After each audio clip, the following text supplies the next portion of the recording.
Welcome to the Lotco Business Podcast, a show all about helping you as a retailer, brand or creative understand the actual business side of running your business. I offer straightforward practical advice about the nitty-gritty of making money from your creative passion. We will be covering bite-sized business and marketing lessons as well as interviews with experts and trailblazers in the fashion, homewares and design industries. My name is Melissa Robbins. I'm a business coach, colour-loving, non-coffee drinking Melburnian. Let's get into it.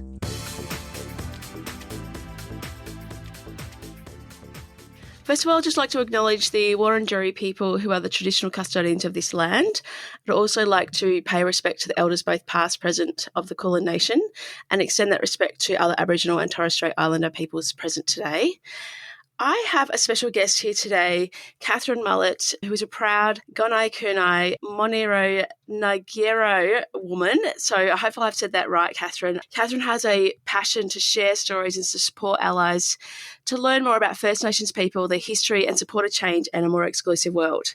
Thank you for joining me here today. Thanks, Mel. You've got it very close. It is Gunaikurnai and Monero, and I too would like to acknowledge the lands of which I'm calling in and on this Zoom podcast on, of the Gunaikurnai people of the country that I live on. Thank you so much for being here. We've worked together for a little while now, actually, so I think I've known about your business and all the different things that you actually do. So there's quite a few things that we're going to chat about today, and I'm excited to have you share your story and share about your journey as where you've started with this product-based business and then obviously something else that you've added in now. Let's start with, though, Deadly Wears. That's the first point of call we can touch base on. So tell me a little about what Deadly Wears is. Yes, Deadly Wears is an ally-friendly sort of morph now. It was originally clothes. We've now morphed into sort of homewares, accessories, earrings, all sorts of things now. So, yeah, but predominantly it's about ally-friendly and teaching non-Indigenous people how to access First Nations designs and businesses or opportunities, I guess, of clothing. And so why did you get started? Like, have you always been a creative? I know that you obviously, this is a bit of a side hustle for you as well. So yeah, so got into it with a bit of a mad idea with my cousin at first. Yeah. We just caught up one day during COVID, and I just knew during COVID I wanted to do more. And I started to realise that there's so many hours to the day that I was wasting. And she felt the same, I think. And we just knew we wanted to share our story more. We wanted to share more with First Nations, about First Nations people, more with non-Indigenous people. And the first place we looked at was that creative style, the creative opportunity to grow in our creative space into clothing. And so, yeah, we came in contact when we started working with Kinaway, doing some work with Kinaway through there as well. And so obviously that supports you in that startup phase as well, often, that sort of group, doesn't it? Yes. Yeah. Kinaway is a great space. They link you in with so many services that help and support, and really hard to get grants globally. And First Nations people don't tend to have much of a financial backing to start off with businesses. So Kinaway kind of helps to bridge that gap. Yeah. So connecting sort of education and stuff like that too, doesn't it? And so since starting, is it 2 years now that Deadly Wears has been going? Yes. It's gone fast, I'm sure. Yes, it has. You obviously started with, as you said, clothing, and you evolved. You've got stickers, you've got magnets, you've got, as you said, homewares, different things coming through. A big thing would be, obviously that's impacted since you started was the ownership of the flag. So how has that impacted your brand? Yeah. So first we created a shirt that was called Taking It Back, which was not having a whole flag. It was sort of an abstracted flag design. But since then, the ownership of being able to actually use the flag and the flag rights, and it has evolved in where we now have a lot of that on our designs. It actually was quite not disturbing, but it was really upsetting, I think, when we first realised that we couldn't actually use the flag properly. Yeah. Yeah, that was a big thing we didn't realise when we first started off with the business, yeah. And I think that's the thing, so many people didn't realise at the time either, like that you couldn't, that someone else obviously privately originally owned it, which was just crazy. Yep. Yeah. So that obviously, that since that has happened, you've obviously added more products to your mix where you can use the flag in your designs. Yeah, that's right. So one of our designs, we call it our Always Was, Always Will Be shirt because it also outlines all the clan groups across Australia. Yes, that map is great, isn't it? Yeah. Yeah, so it's got the whole map and it's just trying to capture the flag in the background that represents all those people across Australia too. Yeah. And so obviously one of the questions, you mentioned there in the start, like you wanted to bring some designs that were ally friendly so that people who were of non-Aboriginal or Torres Strait Islander descent could wear it. And so I guess that's one of the things that, and why you are very specific on your website saying that, this is ally friendly, because it may be something that people don't sort of know whether they should or can, or, whether they can wear those things or support non-wearing items as well. No, I've found what we've discovered in Australia is that a lot of Australians think that the Aboriginal items and things are over on one side and then it's sort of their side is separated. So what we really wanted to do was encourage non-Indigenous people across Australia to actually want to wear Indigenous designs to celebrate Indigenous design, art and culture. Yeah, absolutely. And that's obviously something, one of your other popular items is you use other designers to help create the products as well. Yes, that's right. So we look at other artists to be able to support, and we will hopefully be branching into actually wholesaling other Aboriginal businesses' items through our shopping time as well to support other First Nations businesses. Yeah, awesome. Okay. So what is your point of difference, your unique selling point, do you think, as part of Deadly Wears? Yeah, so we think we just want to be able to create a space that is safe for all to ask those questions, like, is this ally friendly, to understand more about artists, the artist story, the artwork, and to make it so it's really accessible for all. So non-Indigenous people in particular, we want to make it all accessible for them. Yeah, great. And, you're buying directly from First Nations businesses means you're supporting that generational wealth as well. It's sort of that whole every dollar you spend, it can sort of spread to more and more people, can't it, as well? Completely. It can change the bracket that most First Nations people live within, which is that lower socioeconomic bracket. Could really help pull them out of that space, and their ripple effect within their family and communities can be significant and shouldn't be underestimated. Yeah, okay. And so what does your business look like now? Like for Deadly Wears in particular, we'll just stick with that at the moment. I know that you do frequent lots of markets. I've visited you at a few of those. And where is that? Yeah, where do you sell? What's the business look like? Yeah, so at the moment it's primarily online. We are looking at getting some stock lists coming up, which is really fantastic to sort of start getting our first wholesalers in the door. But yeah, mostly markets now. So we're just really trying to understand what the market out there wants from us. Yeah. And going to as many markets as possible helps us to understand what people are after. Yeah, and it often is different. Like what you sell online, what you sell at markets, what you sell wholesale can be completely different, bestsellers type of thing. Yeah, it is interesting to watch. Yeah, see what people are drawn to. And I guess every different market you go to as well is going to be completely different, because I know you're at Finders Keepers, then you're at, you're obviously local, regional markets. Like they're all different, aren't they, what people are going to respond to at each one. Yeah, and what we think did really well at a previous market can be a total flop the next market we go to. We're like, oh, no. Didn't see that. What's going on? Just when you first started Deadly Wears, what are some of the things, or since you first started, what are some of the things that you think, I probably shouldn't have done that at the start, or what are some learnings you've had since you first got going? Yes, so I would say pricing was the biggest one, and understanding our margins of price, which we had ultimately, we had no background in business when we started our business. We had no understanding. We didn't really understand what market we wanted to target. We just thought we'll go for the general person, so like the average person like ourselves. Yeah. So we priced all of our items at start to that. Okay. So what you would pay for things, or... Yeah. It's a very common mistake. It's very common. All the people telling us that I wouldn't pay that much for a shirt, all those kind of seed-ins, and we're like... Yeah. But we didn't realise they're not our target market. So why were we listening to them in the first place about what they would buy? 90% of the time that was my mum. And my mum, bless her, is a bit stingy with money. So, but it's true, because if they're not your target market, and people do listen to family and friends, of course, because when you're starting out, you're sort of trying to get feedback and figure it out. And I do say this a lot to people, you've got to be able to make a profit from the business to keep the business going. So otherwise you end up just giving things away for what you've paid for them almost. So so you've obviously evolved your understanding of pricing and then set it at what needs to, based on what the costs are, essentially, not just adding a percentage or adding a little bit of extra on the top. Yeah, like your pricing tool that we got from your workshop basically opened my eyes up to how bad our margins were.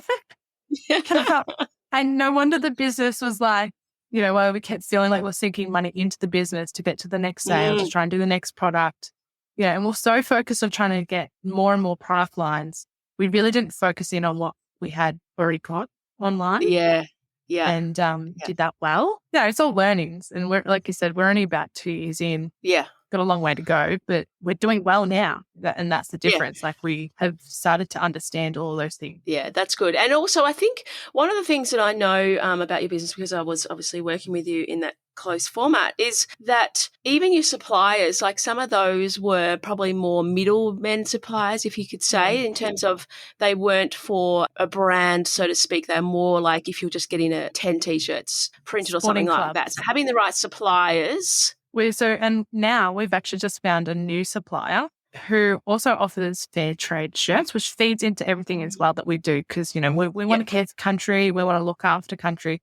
About a country, whether it's on our country or another country, is about caring for the people as well. So to be able to buy shirts now that are going to be and move all of our items over to fair trade is a really big thing for us. I really look forward to that transition. Yeah. Okay. And it's sticking with what your values are and being true to what you what represent as a brand. And those values are what matter. And we were so pleasantly surprised that the price margins are really quite where we needed them to be as well. So it just was like, all right, this is actually a really great opportunity and a really great find for us for a business.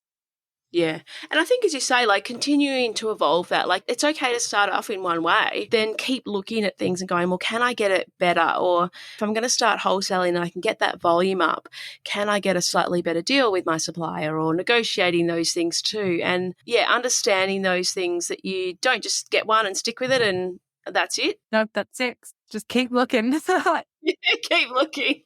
And obviously, as you evolve too, as you said, you get in different people interested in different things. So it's like, okay, well, we can add this to our product mix, but making sure that it's still aligned with who you want to be. So not just adding things for the sake of it, but making sure that they fit into that. Who is Deadly Wears? What's our message, or what story do you want to tell, and do our products fit that? 100%. And I think we're still working through that, is the honesty of it. Like I said at the start, we really didn't focus in. We sort of knew why we were doing things, but we didn't really understand the full why. Yeah. And I think we're still trying to work that out, but we know what we don't want, I guess, is the point. And we know where we don't want to be. So it's about really understanding the clear vision of where we want to be and why we want to be there. Yeah. So that's really important part of it. And you just continue to evolve, and you work hard on as well getting out to more people. And that's another thing too. Like, you're trying to get new audiences all the time. You're getting in front of people, testing different markets, testing different, locations, really seeing where people respond to your product. Hello, lovely. If you're looking for a way to grow your product business without relying on Facebook ads or posting daily on social media, then I invite you to register for my free masterclass. This is happening very, very soon, and inside of this masterclass, I'm sharing the strategy behind building a profitable product-based business so you can attract consistent customers and scale to 6 figures and beyond. I also emphasize how to create a sustainable long-term business, which is such an important factor for me. I'm so excited to be teaching this masterclass soon, so make sure you go and register for your free spot by heading to the link in the show notes below. Yeah, it's really important because we've definitely had a few markets that totally failed. And being regionally based, it is a long way for me to get anywhere. It's like, it is easily a 4-hour drive anywhere to get into the city. So to make sure that we get into a market that is meaningful and is going to be of value to us is really important. But also, though, different ones to understand the value of our market. So we've failed a few times on a couple long drive markets, but that's okay. I won't go back to them, basically. Yeah. But it's a long day, and I have to do those long days because I have to commit to being home with my family and spending as much time as I can with my family and meet the best balance I can to do all of that. So I do long hour days where it might be a 5-hour market with 2 4-hour drives, which is madness. I know. Epic. Oh. But it does mean I wake up next day in my house and I get to spend the breakfast and my time with my kids on that single day. Yeah. So that's we haven't even touched on it. You also have 2 kids as well that you're that. means we missed and a you. husband. And a husband, was incredibly supportive. But still, you're, like just that coordination of, as you said, your job and 2 other side hustles. I think you're doing an amazing job of, sharing your message. So that's really good. Thank you. Going back to Djambies, I saw on your Instagram that you'd just been in Queensland, and what were you attending up there? I saw that you took the family up there, and share with me where you went for that. Yeah, so part of our journey through the business, we've actually come to realise that we're a social enterprise, and I joined the Victorian Social Enterprise Network recently, and part of that, they actually supported us to go to Brisbane to attend the World Social Enterprise Forum, which was a pretty deadly forum, actually. Like, there were people globally attending, coming into Brisbane. It was probably the first big event I've been to in a long time, post-COVID as well. But you got to experience and see so many different businesses, see what the world is doing, see what where social enterprises are leading the world. And then they had all these great breakout rooms, and it was amazing. I've not really frequently get to go to conferences, so it was just really deadly to see this. And there were so many First Nations businesses and people on panels and platforms and just speaking about it. It was really great to just fill the cup up and meet other First Nation businesses that I've talked to before that are across Australia. But, they might be in Perth or Darwin or something, and you can't get to them anytime soon, but they were all in one place. So it was just great to that network. Yeah, I said to you before we started recording, just that whole taking your kids along and just showcasing, what work you're doing too, and, what impact you're having. I think that's such a great message to be able to take them along to that sort of stuff too. I mean, not necessarily to the actual conference, but, I'm sure they would be very entertaining at the conference for everyone else. But no, it was just lovely. Like, downstairs, I've got a really great husband and partner in life, and he just supports me and the kids. And if we got the opportunity to pay for them to come along with me to work functions and work times, it is important because it does allow me to still have my family there. It allows me to have my family and my kids involved and can see what mum's doing. And it was just such a fantastic opportunity to go to Brisbane on a family holiday. Yeah, I loved it. Tell me about the name Deadly Wears. What does it actually mean, Katherine? Yeah, so deadly is a slang word within First Nations people across Australia, and deadly just means amazing, awesome, wicked, sweet, pretty cool. Okay.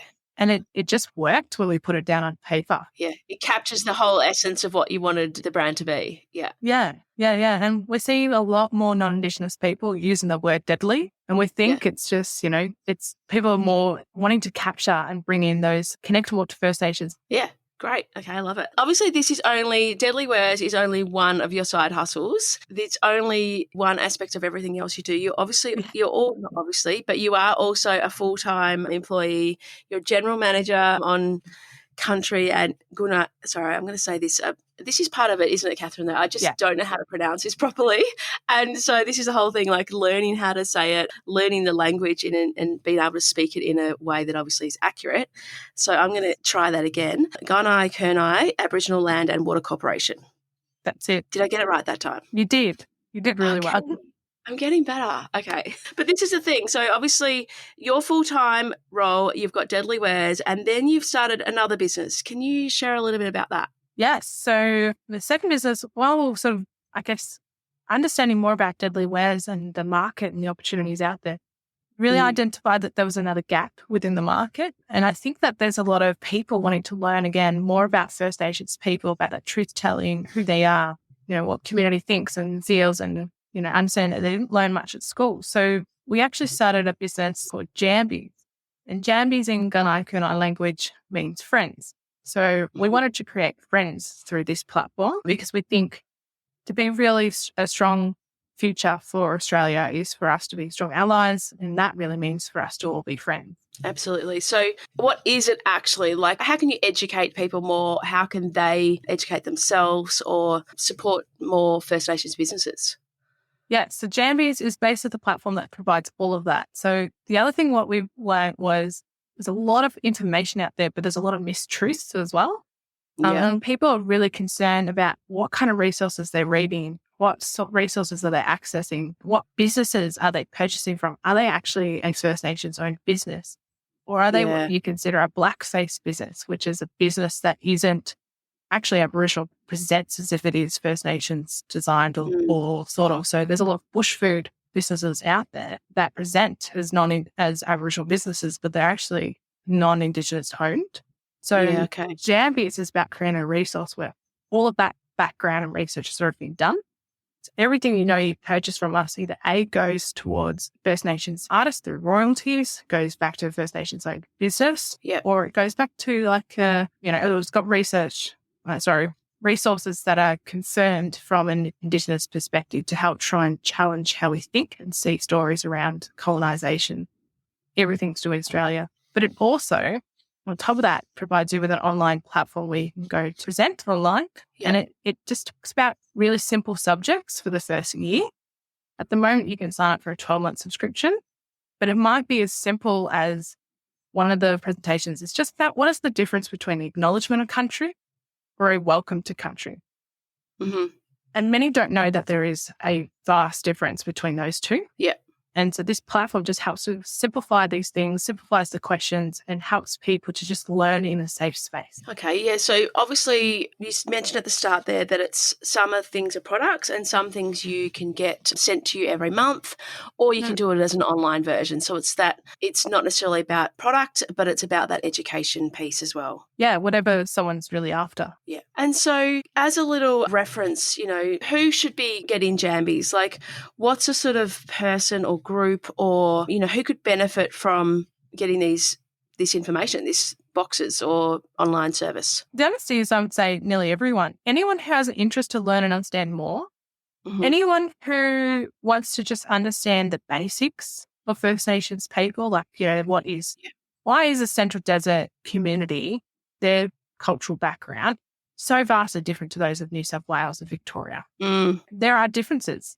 And maybe you might not realise them, but there are nuances of it. But the fact is, we've all gone to school and grown up in a system that really hasn't taught us all of that and really hasn't taught us much about the First Nations people. No. But what it has taught us is to have a bias towards First Nations people and the community that they're within. And this is about challenging what we've learnt, to challenge our own internal biases towards First Nations people. And I think that's the thing as well, isn't it? Like people... I think you had a quote on one of your Djambies page, like your Instagram. Racism is so universal in this country, so widespread and deep-seated that it is invisible because it's so normal. And that's from Shirley Chisholm. And that was about America. I think you put on there on the Instagram tile. But it obviously is something that's completely relevant in Australia as well. And not obvious to everyone. Obviously, some people don't even think it exists, but clearly it does. And so this is about how to shift that perspective, isn't it? To how to challenge that, as you said, that unconscious bias you may have. And to see things in a way that maybe, like you said, if you don't see racism, but what you might actually start to see is the small little nuances of racial interactions with people around First Nations people. And that's about peeling back those layers. So it's actually... then you might actually go, oh, hang on, actually there is a lot of racism here, but you just have been so customized to it or it doesn't impact you personally, so you never really saw it through that First Nation lens. And this is what Djambies is about. It's about trying to peel back the layers and add that First Nations lens to the world that we live in. Yeah. And as you said, like it's that whole, it can be uncomfortable too. Like, even as I was saying, like, I'm not quite sure if I've said your country correctly. I'm not sure if I've pronounced it right. But it's like you've got to start getting uncomfortable and speaking about it or attempting to say the things and then being okay with being corrected or how to do this better. Exactly. And that's why we're all about creating that safe space for people to go on their journey, to understand their unconscious bias and to understand the story of First Nations people, because we've got to start having these conversations and we've got to start doing it with empathy on the table so we can actually get some real actions and real change. If we continuing to isolate everything, change won't happen. Mm-hmm. And as you say, it's talking about it, it's educating yourself, taking that step to see if you're, as you say, challenge that bias. Is it there? Try and create change. And I think one of the things you talked about in Djambies as well is even just will something you learn within, something you've been sent or whether it's you're sharing food with people or whether it's sharing one of the stories or pieces you've learnt about. It's that storytelling too, so then you're educating other people at the same time. No, completely. First Nation people are the greatest storytellers. personally believe that. And I think people want to hear more of those stories, People want to learn more about those stories and those history. So, which is what we're hoping Djambies will bring the world. We've started it. We're always evolving. And I think it'll change over time, but that's the beauty of a story too. Yeah. And so let's talk about mates before dates. This is something you're doing with Deadly Wears. Obviously, flicking back to Deadly Wears again, this is something that you have coming out soon. Yeah, so this coming January 26th. We're really questioning the mateship around Australians through Deadly Wears. We're creating a change.org petition because we think ultimately Australians, maybe they don't know the full story around why it's significant, why it's so... It's not confrontational. Confrontation's not the right word. I think it's hard. It's a hard date to want to celebrate as a First Nations person because I still, again, go to Djambies. We haven't reconciled our past yet. We haven't barely acknowledged our past, really, and the truth behind our past. So the question is around Australians. They talk about Australia being built on mateship, but where's the mateship towards our First Nations people across our country? Where's the empathy on the table to actually have a meaningful conversation around a date that does remind so many First Nations people of the hardship that happened, what Australia was actually built on. So, it's about saying, well, are we mates? We celebrate a day of genocide, or that reminds us of genocide. We don't celebrate the Port Arthur massacre. In actual fact, Australia made a complete and utter change from that massacre and from that single incident. And we mourn that day in a sense that we mourn what was lost, but we celebrate the change that happened for the better of our community. We don't do that for First Nations people. In actual fact, it's more of an us versus them kind of conversation. So really, we wouldn't do that to our mates. And so what is Mates Before Dates? So people can find that on the change.org. I can link that in the show notes. Yes, they will be able to find all of that, and we'll have it on our website and definitely all across our socials. Awesome. Well, thank you so much for sharing all of this here today, Katherine. I really appreciate your time. So if people want to support Deadly Wears, obviously they can find that on Instagram and I'll link it all in the show notes and everything, deadly.wears. And then Djambies is Djambies_in_a_box, and people can find about that there. Have a look at whether they want to support First Nations businesses and they want to get products sent to them every month, or they can buy a one-off gift box, or they can obviously start looking at getting an online subscription to get education and information sent to them regularly as well. Really appreciate you being here today and sharing your journey and all the different things that you're doing and all the different ways that you're trying to impact change and create that greater allyship. Excellent. Thanks, Mel, for having me.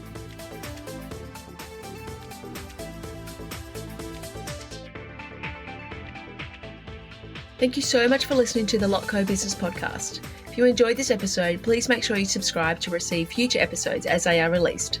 And I'd be so grateful for a review on Apple Podcast. If you would like a copy of the show notes or any of the links mentioned today, please jump onto my website at thelotco.com.au/podcast. Have an amazing week, and I look forward to chatting to you again soon.